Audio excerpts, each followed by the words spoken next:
Sejarah asal-usul Dajjal. Dajjal dahulu lahir dari keturunan keluarga Yahudi atau Yahusa. Sejak bayi, Dajjal sudah memiliki wajah yang menyeramkan dan suka menyusahkan kedua orang tuanya. Meskipun begitu, kehadirannya sangat dinantikan kaum Yahudi karena dipercaya sebagai Mesias atau juru selamat di akhir zaman.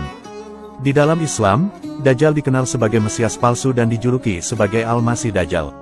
Kata Al-Masih sendiri berasal dari bahasa Ibrani yang berarti keberkahan yang diberikan kepada para nabi atau orang yang meniadakan kezaliman dan memberikan petunjuk untuk manusia.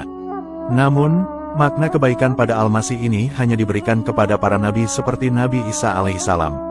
Adapun gelar Al-Masih pada Dajjal memiliki arti terhapusnya keberkahan darinya, dan sebab dia adalah seorang Mesias palsu.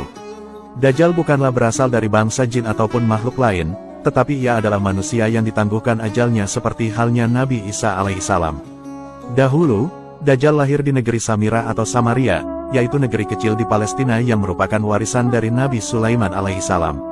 Negeri Samirah ini berasal dari nama seseorang dari Bani Israel yaitu Musa Samiri yang berprofesi sebagai pembuat berhala sapi emas.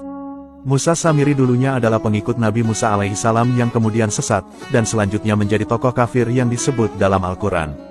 Dajjal lahir dari seorang ayah dan ibu keturunan Yahudi yang mandul selama 31 tahun dan tidak dikaruniai anak. Barulah setelah itu kedua orang tua Dajjal bisa mengandung dan melahirkan bayi Dajjal. Ketika lahir, Dajjal menjadi anak yang paling menyengsarakan kedua orang tuanya. Hal ini sebagaimana digambarkan oleh Rasulullah. Rasulullah bersabda, ayah dan ibu Dajjal itu melewati pernikahannya selama 30 tahun tanpa melahirkan satu anak pun. Kemudian, lahirlah dari mereka seorang anak laki-laki yang buta sebelah matanya. Ia menjadi orang yang paling berbahaya dan paling sedikit manfaatnya bagi kedua orang tuanya dan bagi umat manusia. Kedua matanya tertidur tetapi hatinya tetap terjaga. Dikisahkan, keluarga Dajjal yaitu ayah dan ibunya adalah para penyembah berhala. Mereka menyembah berhala berbentuk sapi betina. Menurut Dr. Isa Daud dalam bukunya yaitu Kemunculan Dajjal di Segitiga Bermuda dijelaskan, bahwa Dajjal dahulu lahir 100 tahun sebelum kelahiran Nabi Musa alaihissalam.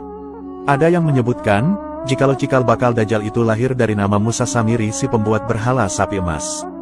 Dalam buku Ihsaru Aymasik Ad-Dajjal disebutkan, bahwa Dajjal dahulu lahir dari hasil hubungan ketika ibunya sedang menstruasi, lalu terjadilah kehamilan sebagai pengaruh perbuatan iblis. Dikisahkan, pada malam yang menakutkan diiringi embusan angin dan hujan lebat, pasangan suami istri itu mendengar suara dari patung sapi betina yang mereka anggap sebagai Tuhan mereka. Kemudian, patung itu memberitahu kepada mereka akan kelahiran seorang anak. Setan lalu mengetahui keinginan suami istri itu yang mendambakan seorang anak laki-laki. Karena itu, setan kemudian memperdaya berhala itu seakan-akan memberi karunia anak dan meminta korban-korban sesembahan. Demikianlah cara setan menipu daya manusia. Perempuan itu pun lantas bisa melahirkan anak lelaki tetapi kedua matanya cacat sejak lahir. Bayi itu suka tidur malam maupun siang dan jarang bangun. Sejak kelahirannya, Dajjal tidak mau menyusui dan selalu tertidur. Hal ini lantas mengakibatkan payudara ibunya mengalami pembengkakan hebat dan menimbulkan panas yang luar biasa. Karena ulah bayi Dajjal ini, 2 bulan kemudian ibunya pun lantas meninggal dunia. Adapun ayah Dajjal, dia adalah pria yang berpostur tinggi, gemuk, dan memiliki hidung seperti paruh burung, sedangkan ibu Dajjal, dia adalah wanita berbadan gemuk, kedua tangannya panjang, dan memiliki payudara yang besar. Semasa kecil, Dajjal sangat membahayakan kedua orang tuanya dan juga umat manusia. Bukan hanya ibunya saja yang merasakan kesengsaraan, sang ayah pun demikian. Adapun kesialan yang dibawa Dajjal bagi ayahnya ialah setelah kira-kira 4 tahun, Dajjal hanya diam dan tidur saja sejak kelahirannya. Pada suatu malam, anak itu bergerak merangkak seperti balita. Ia berjalan ke arah patung-patung berhala kemudian tidur di sisi patung itu. Sang ayah pun bangun keesokan harinya dan mendapati anaknya tertidur di pangkuan patung Tuhan mereka. Ayahnya lalu memanggil tetangganya dan berita itu menyebar luas hingga penduduk sekitar berbondong-bondong datang untuk menyaksikan hal tersebut. Kemudian, hakim kota mendengar dan ingin memiliki anak itu yang dianggap dapat membawa keberkahan. Selanjutnya, diutuslah mata-mata untuk membuat siasat, di mana ayah Dajjal dibawa untuk menghadap kepada hakim kota dan dipaksa untuk mengaku bahwa kabar berita itu adalah hasil rekayasa dirinya semata. Karena itu, ayah Dajjal dipaksa untuk mengakui bahwa dirinya lah yang telah mengangkat anaknya dan menaruhnya di pangkuan patung sapi itu. Namun karena ayah Dajjal menyangkal tuduhan itu, ia lantas dipenjara dan disiksa. Sementara, Dajjal kemudian diambil oleh hakim dan dirawat di dalam istana. Dalam menghadapi siksa di penjara, ayah Dajjal tidak kuat sehingga ia terpaksa mengakui kebohongan itu. Setelah ia mengaku, ayah Dajjal pun lantas diusir.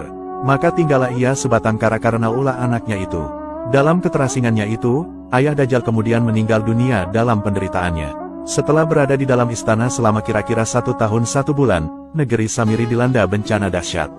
Allah Subhanahu wa Ta'ala kemudian memusnahkan negeri itu karena perbuatan penduduknya yang suka menyembah berhala dan bermaksiat yang melampaui batas. Kemudian, Allah memerintahkan malaikat Jibril untuk menyelamatkan anak itu dan membawanya ke sebuah pulau terpencil yang terletak di tengah-tengah lautan luas yang disebut Laut Yaman. Pulau yang didiami Dajjal ini dikenal dengan nama Jazirah As-Suban Ar-Rahib Wadaba Al-Halba, yakni sebuah pulau yang terdapat ular mengerikan dan hewan berbulu tebal. Hewan melata yang berbulu lebat inilah yang menjaganya selama Dajjal mendiami pulau itu. Hewan ini disebut sebagai Al-Jasasah yang bisa berbicara layaknya manusia. Pulau itu berukuran kecil bagaikan tumpukan bebatuan.